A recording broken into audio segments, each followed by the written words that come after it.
Frog family. I am in the garden today. It's my day off. And I'm going to be doing a few things. I haven't been able to spend very much time out here in the last week. I'm noticing some good things and some bad things. One, this tomato plant, someone gave this to my husband at work, and it looks like it's doing really well. We did have to move some of our plants into the covering where our patio is because it did rain the last few days and they were starting to get a little bit too wet. This plant is still struggling up top, but it seems to be doing well down below there. There's some new growth. I know it's hard to see because we have pretty aggressive lighting here. My son is bringing me 2 tanks of water so that I can let him sit out for a few days to let the chlorine settle. Okay, so a few things. One, my squash plant pretty much died all the way. Even though this has been out in the sun, in the rain for a few days, and this has been out in the rain for a few days, I don't know if the soil that I have in there is keeping the roots wet, but those two, one's almost completely dead. Maybe it'll make a comeback if I make sure to start watering it again. 2, my cucumbers seem to be doing okay. I did get this, I did get this pretty cool little device here. It wasn't even very expensive. It's a 3-way meter. It tells how moist the soil is, how much light, and the pH of the soil. And so I've been kind of going around and using this, and when I checked on this yesterday, see, it says that the soil's wet.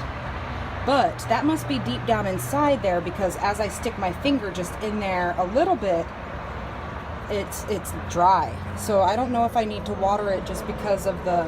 Okay, so here's more close to the top where some of those roots are. See, this is saying dry, but when I get down in there, it says that it's wet. So, and that has been sitting out in the sun here. Let me just see this one. Yeah, see, that's bone dry there. Let me see you here. Yep, and you're also dry. So that's interesting. The soil, we did not do the soil mixtures on those 2 plants, and so maybe the soil just tends to dry out a little bit more. Okay, but I am going to be taking my 2 cucumber plants, taking my squash out there. I'm going to be separating my 2 cucumbers, and hopefully we'll have a successful go this time.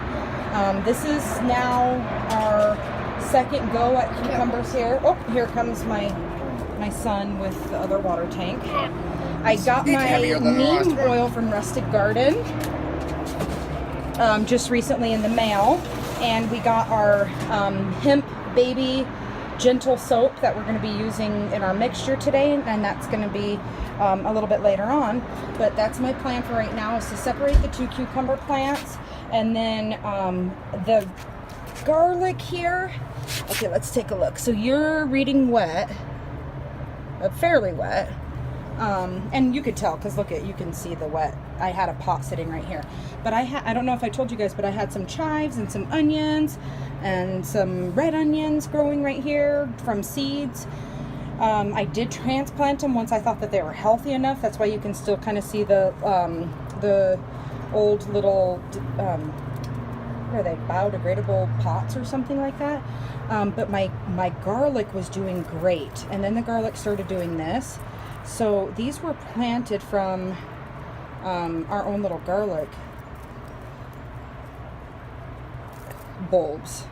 So I don't know. Is this garlic, guys? It almost looks like an onion. There was one here. Let's see if we can find it. I always bring gloves with me out to my garden. And I have a glove on the hand with the phone.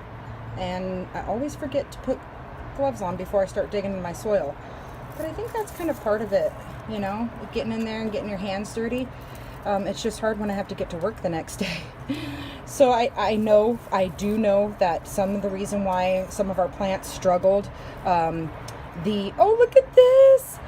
Oh my gosh, this one's huge. Well, it's not huge, but it's a lot bigger than the other here. part of our struggle, I think, is that the little, what are they called? Fungus flies have been eating up the root system here. So this one actually did, what is it? Double. So yeah, these are actually little garlic bulbs, you guys. How cute. I think what happened was I didn't have big enough pieces from my clove when I planted these. So next time, I mean, this is live and learn for us here. This is our first garden. We came from Nevada and nothing really grows that great out there, at least to our experience, our rookie experience. And so this is our first go, and so we're learning a lot here. But we do have 4 tiny little garlic bulbs here.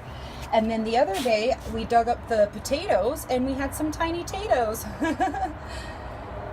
And so we're again learning our lesson on that. We've been told the potatoes from the store-bought potatoes don't grow if you plant them, and these are actually from store-bought potatoes.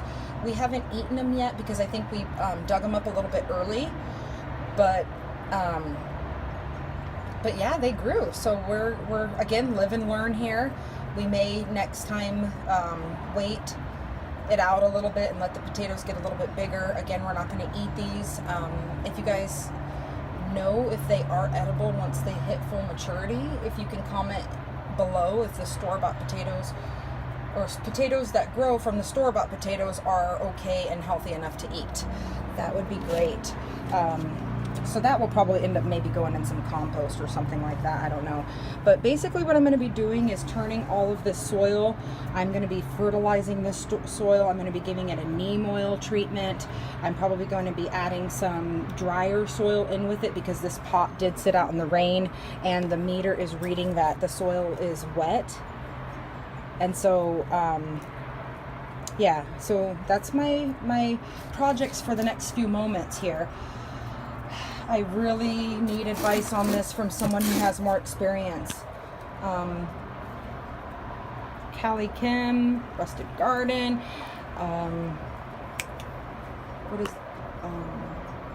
I don't remember the other one that we watched just right now off the top of my head.